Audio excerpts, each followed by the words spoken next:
बिहे अघि हुन्छ नि तर कुटुम्ब चाहिँ कस्तो छ जाँड रक्सी नखाने चाहिएको हामीलाई बिहेपछि ए आमा ए छोरी चाहिँ पो आउनु भएछ त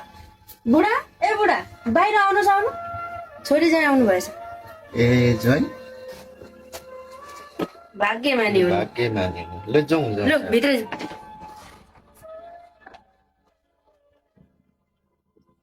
अनि ज्वाइँ साहब घरतिर सबैजना सन्चै हुनुहुन्छ आमा तपाईँको घरतिर सबै आराम सन्चै हुनुहुन्छ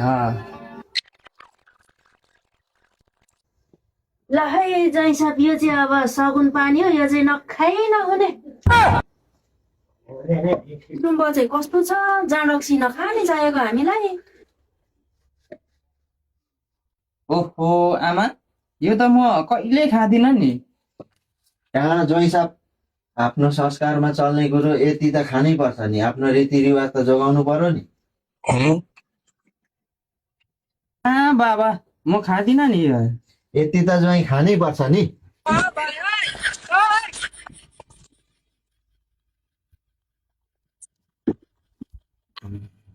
A few moments later. हाम्रो दाजुमा साह्रै मजाको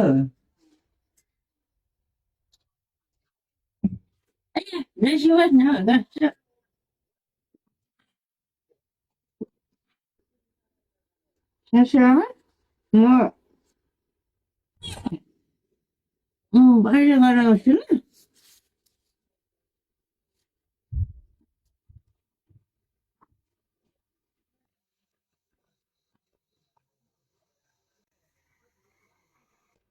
ए ससुआमा के भयो ज्वाइँ साहब के भयो तपाईँको पिया भएर देखाइदिनु त ए बुझेन क्या हो टोइलेट देखाइदिनु भनेको क्या बुढा ज्वाइँ त लाज जोडिया रहेछ